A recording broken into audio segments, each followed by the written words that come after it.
Hello, and welcome to Speaking of Supply Chain, where we explore trends, current events, and innovations impacting the logistics and supply chain industries. I'm your host, Ellen Wood. Today, we're excited to be joined by Kate from JLL, who's going to be talking about how to unlock the value between supply chain and real estate. Welcome, Kate. Hello, how are you doing? I'm great. How are you? Yeah, I'm not too bad for a Wednesday afternoon in the wonderful sunny UK, so all is good. So tell us a little bit about yourself. Lovely. So my name is Kate Jones. I have been with JLL for nearly 18 months now, but actually prior to joining JLL, I spent all of my career working in supply chain and logistics at DHL Supply Chain in Wincanton. And the move into JLL has very much been about trying to better connect the dots across real estate and supply chain, because what we'll talk about today and what we often see is those two things are looked at in isolation, and there's a fantastic opportunity for occupiers to actually look at those things together. So it's great for me that I'm now sat in a real estate organisation. I get the opportunity to work with Miebach, which we'll talk about shortly, and really bring together the specialism of supply chain and then the specialism of real estate under one roof. Fantastic. Fantastic. And we've also got with us, we've got Sophie from Miebach, Hi. and she's going to give us her perspective, again, from the supply chain side. Sophie, welcome. Thanks. Tell Good us a to little be bit about here. yourself. How long have you been in the supply chain industry? So I've been in consultancy for over 6 years now. So I've worked in two different consultancies and also done a stint in procurement as well. So I've been one of the engineering leads in Miebach UK, which is really useful, doing concept planning, detailed planning, and working with the other offices across the globe. So we're sharing knowledge in 24 different countries now, I think, which is a really privileged position to be in. Yes. Wonderful. So before we get to our topic today, we're going to do something a little bit off the wall. We're going to do an icebreaker. If you could travel anywhere in the world tomorrow, where would you go and why? Kate, do you want to go first? Yeah, definitely. So if I could go anywhere in the world tomorrow, it would probably have to be an African safari, because I Uh, absolutely love elephants and giraffes. And the closest I've got to is going to Chester Zoo. But there's been a massive barrier between me and the animals. So if I could actually get up close to a giraffe, that would be absolutely amazing. They're just so tall. It's crazy. So yeah, that's what I would do. That sounds like so much fun. One of our colleagues went on safari recently, and they said they had lions. They were sleeping in tents out oh, in the wow. middle of the Sahara, or not the yeah, it was crazy, and they had lions outside their tents That's prowling at crazy. night. I don't know. I can't as much as I'd want to. I'm not sure I could. I'm not sure about the lions, but I'd go with the giraffe. Sophie, what about you? Where would you go if you could hop on a plane tomorrow and go anywhere? That's a tricky one. There's lots of places, but probably I would say Peru. I've been once before, but it's got to be one of the Ooh. best places in the world for food, and I'm a big foodie, and their cooking style and what they make there is just incredible. So definitely I would say Peru, anywhere there. That that is so interesting. I've got a friend who's Peruvian, and you're right. The food is Oh, amazing. amazing, incredible. The best food I've I'll ever add had is that to from my them. list, Sophie, You're welcome. That's a tip from me. Thank you. Much appreciated. I would probably go, and I've been a number of places, and there's still a number of places on my bucket list. But if I could go somewhere tomorrow, I would go back to the Amalfi Coast and Oh, Italy, and nice. it's just a beautiful place. And I am so desperately in need of a vacation, and that sounds like heaven right now. That sounds great. You To can't just really go top and have some that. limoncello. Yeah. Exactly. Yeah, that's what I would do. And it's only because I need a vacation so badly. I don't need to explore, I need to rest. And that sounds like a lovely place to do it. Yeah, there's nothing better than resting with a big bowl of pasta or a nice pizza to keep you going as well. So there you go. Good choice. Very good Right? choice. Yeah. All right, so who's buying the plane ticket? We need to get going. Absolutely. All right, so on with our topic for today, which is how to unlock the value between supply chain and real estate. And obviously, the two of you have some great insights into this, and you've worked together on projects, is that right?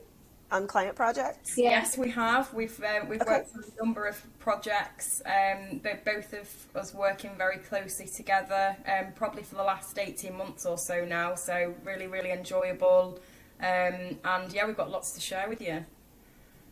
I'd love to hear it. So what's a recent project that you've worked on? So something we've worked on in collaboration recently has been a conceptual planning project. So typically within Miebach, we have 3 phases to our conceptual planning. And this is where we do a deep dive into the data, and then we look at alternative technologies for functional areas within the site. So we're a non-biased consultancy. We're not attached to any specific suppliers or manufacturers, but we pick the best technology for the client and keep our eyes on what's out there. One of the things that's quite beneficial and opens the eyes of our clients is when we work with JLL is actually how can we harness the value from the real estate side. So in a lot of cases we do a conceptual plan and we come up with a budget and an idea of what that will cost and the space that's required. And then there's a pause and where the client will go away and present that to the board and work out if there's a strong enough business case, etc. But actually, we can start having those discussions earlier with JLL in partnership, because then we can say it's not just about going to a third party, for example. It's actually about what are the options for you to find that piece of land. Do you buy that yourself? Yeah. Do you go through what are the other routes for that? Which can also then help to that point at the business case where the client takes it back to their board. There's more than just the cost of the equipment and the labour that's required for the new concept. You probably have some bits to add there, Kate, too. Okay. And yeah, no, I do, because I think what often happens is, in a very traditional sense, is that an occupier or a client will do the network study either in-house or with Miebach, and then traditionally it sort of gets parked, and then it gets picked up again, a few months, maybe 12 months later, and they try and deliver that project in the market. And one of the challenges that we see is actually property availability isn't always there. And so you then have to go back to step one and start over again. Where Sophie and I have had some real success in some of the projects that we've worked on is from day one, when Sophie's been designing the concept and looking at the building type and the size, I've worked hand in hand with her to actually feedback how viable that is in terms of the market. And Sophie's just mentioned there around the business case, actually putting real life numbers into her business case rather than notional ones. And it just really opens the eyes of what the client can see from very early on in the process. So it's actually really exciting to work in that way, because the client's excited by what we're putting in front of them. Well, and I think the value of that network study just increases at that point, because, like you said, when they do it separately, they do the network study and it's a concept design, or they do a new facility concept design, and then it's all hypothetical, and they might take that back for the business case to the group, and yeah, they might get funding for it, but then they go out and try and do it, and it's different in reality. How often does that happen, where they say, oh, this is the best thing, and we've got funding for it now, we've got approval, but then they go out, it doesn't exist in where they're trying to do it or how they're trying to do it. And so then, like you said, they're back to square one. And that's lost money, that's lost time, that's lost productivity for the client. So having these two services go in parallel really not only speeds up the process, but increases the possibility of getting something actually accomplished, rather than just spinning your wheels, coming up with ideas. Yeah, exactly. 100%. And it also 100%. plays into the alternatives evaluation as well. So when we're looking at what different technologies, it might be that because we know in a certain area, thanks to our alliance, that there's a more of a restriction on planning height, so getting permission on building certain height of building. That didn't sound right. Maybe stop, maybe cut that bit out. Um, it may be that when we're looking at alternatives, we are trying to evaluate what the building height should be. So by introducing JLL and having that relationship together, we can say, you know, in this part of the UK, for example, is it likely that we would find a piece of land of this size, or is it likely that we would get planning permission for a building at X amount of meters? And obviously, from a client perspective, you want to have that input sooner rather than later, because if you can't go up, you have to go out, and that's quite, and then that comes with all the rest of the cost as well. But this isn't just the UK as well. This is, you know, this is wider than the UK. The regulations are different in different countries, which is why it works. We have this alliance in across the world, so we have local insight as well as across the world. So have you found that this happens more often than not? I mean, how big is the need for this when clients are looking for either, you know, a new facility, or they're looking for, you know, consolidating their network? How big is this? How important is it to people in supply chain? It's really important, and what often happens is clients will only explore what they already know today. So that will maybe be through their existing third-party logistics provider. They may go to them and say, can you help me solve this problem? And the 3PL will obviously look within their network to do that. By going to a sort of market position with JLL and Miebach, we can provide complete transparency over what the options are. So there's a massive need, and actually what I found, and Sophie will probably agree with this as well because we've been working together for the last few months, is it almost feels like we've reached a point where, you know, specifically for FMCG or fast moving consumer goods, because of the real trend in terms of automation and sustainability and all of those wider supply chain drivers, there's a lot of companies out there now looking at complete supply chain transformation projects. So they're not just looking at one site in isolation, but they're actually looking at how do they transform their end-to-end supply chain. And so it's really important that we factor enough time into those projects so that we can explore all of the different options. And I think that's probably one of the key things that we would always say to a client is time is so important, especially when a client maybe has a lease event that they're working towards, because the closer you get to that, it makes it very difficult to change. And we can help with all of that. So definitely a need. There's a lot of opportunity out there, and it's a really exciting time to be working with Miebach from a JLL perspective. So have you found that there's difficulty when talking to clients about what we can do with this partnership, or what you can do with this partnership, and doing the things in parallel in order to make these decisions faster and come to a, you know, the point where they're able to make a decision and act on it? Or are they kind of mired in their own traditional ways of doing this, and we're going to do this step first and then we're going to talk, and then we're going to, you know, consider this step and then we're going to talk? Do you find that there's difficulty trying to get people on board with this process? I think when we get the chance to explain how this benefits the client, it makes complete sense. And I don't think there is a real offering elsewhere on the market for this proposition, for this joint alliance. So it's saving time and effort and money by having more transparency earlier on in the process. And I think when you say it like that, it's almost a no-brainer. And a lot of people would say, well, why wouldn't we? Why wouldn't we do that?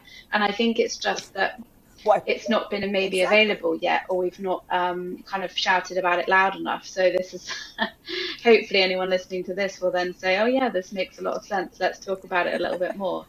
But it is. I mean, if you think, as we mentioned earlier, when you're deciding on the technologies that go into this likely 6, 7 figure, maybe 8 figure building, you want to make sure that that's something that you can implement. And we're looking at this not only from just a concept in isolation or a network design in isolation. This is something that we'd offer all the way through to implementation and go live. So this is something that we truly believe is not only optimal, but also is doable and achievable in the right time frame as well. And time is precious, right? This is everybody wants to save time and money where they can, and this is something that can do that. Well, and not only the real estate, which is what we've been talking about, but so some of that intelligence that JLL provides in parallel with what we're doing for the client. What are some of those metrics? What are some of the information that we're able to provide to them? Is it just real estate availability? Is it land cost? Is it the regulations for this particular area versus that one? What all is involved in this information that they're able to receive? If I just talk through, I won't say who the client is, but a project that Sophie and I are working on together at the moment. The Miebach have undertaken a concept study, and we're looking at multiple DCs. There is then a step in the process where the client has the option to either outsource it to a 3PL, which is option one. They have option two, which is to lease it directly from a developer, or they have option three to do a buy, sale and lease back. And what we actually do is mock up the commercials for each of those three scenarios. So we can demonstrate what the benefit of each is, what the expected lease term around each is, and actually how that fits in with the client's long-term business strategy as well. And it's really interesting because one of the clients that we were working with, we talked to them about the strength of their covenant, which in a real estate landscape drives what the rent charged is, what the incentives from the landlord are, etc. And it actually turned out in this particular scenario that the client had a much stronger covenant than the 3PL that they were leasing the building through from an operational perspective. And so just by changing that one thing, there was a significant cost saving in the rental value of the building. And the client hadn't really appreciated that that was actually an option. So we put all of those different factors on the table, and then we can work with the client to help take it to the next level, really. And that is a big part of what we do, because traditionally from a supply chain perspective, everyone's very focused about what happens inside the building, because that is what supply chain is all about, which is our bread and butter. But actually the assets, i.e. the buildings within supply chain, can really unlock a lot of value that is often missed. So that's what we spend a lot of time looking at as well.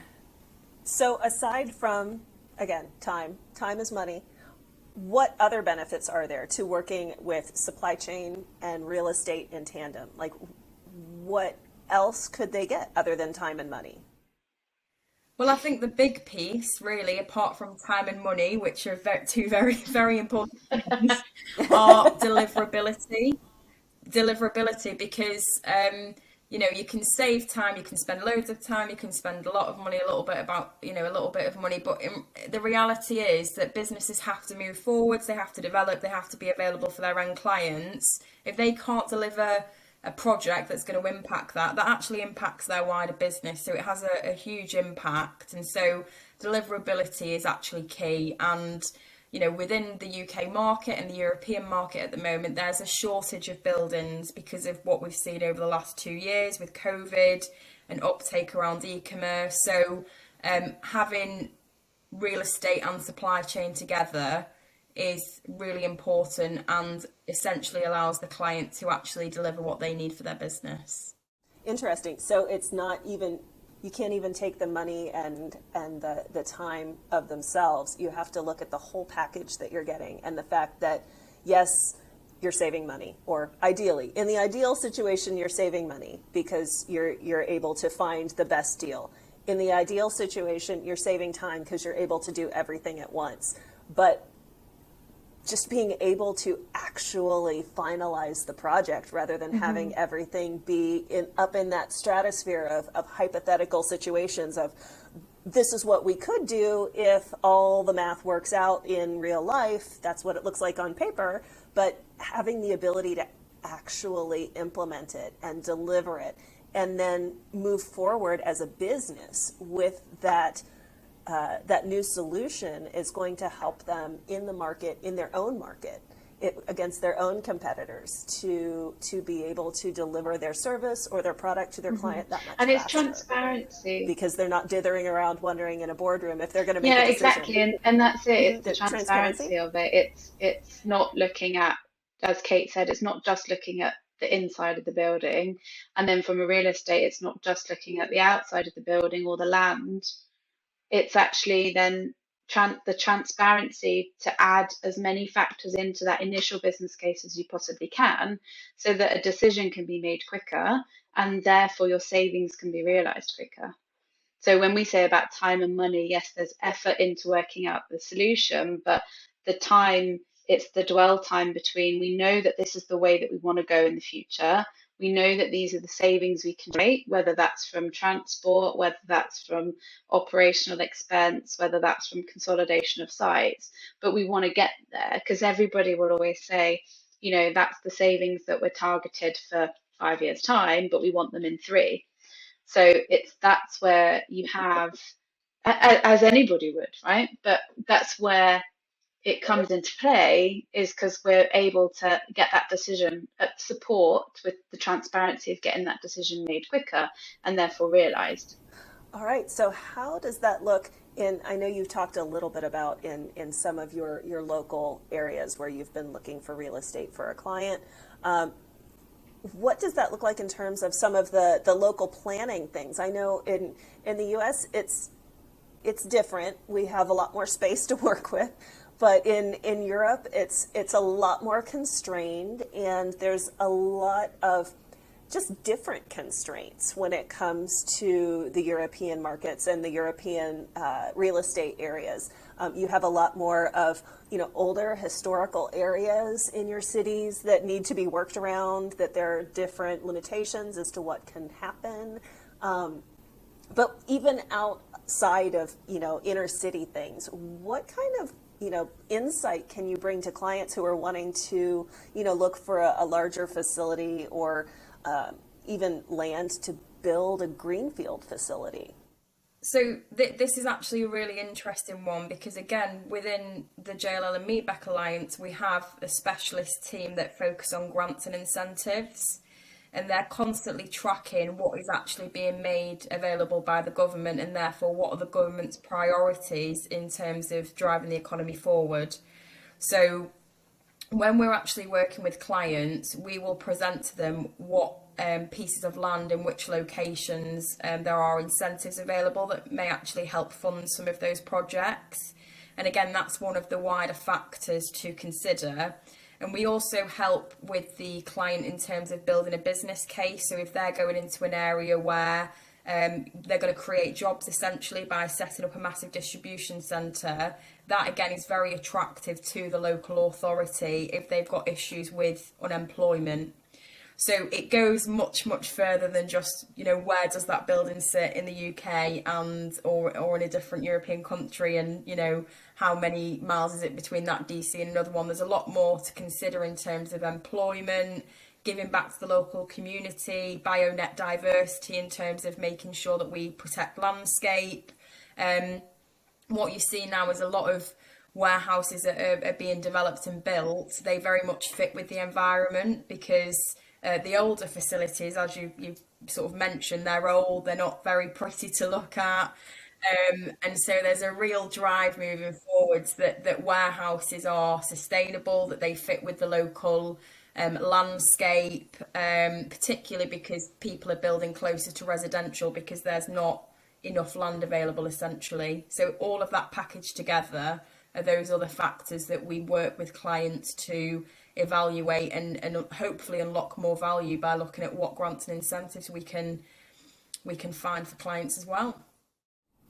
Well, and I know that labor is a large issue in the U.S. when it comes to supply chain and logistics, and making sure that we have the talent and the labor Is that also an issue in your area? Have you had to deal with that on recent projects and, really use that piece to help, deliver a business case? I'll sort of start and then I'm sure Sophie will add. But actually, what we're seeing now is when we're in a scenario where we're looking at what properties are available of a certain footprint in a specific geography, the next question on the list is, well, what's the labour availability in that area, and also who else is located in that area? Because am I going to go into a war with my next door neighbour over paying a little bit more to, to try and incentivise? So we really have to think very closely about how do we secure labour, and we're seeing some clients potentially go into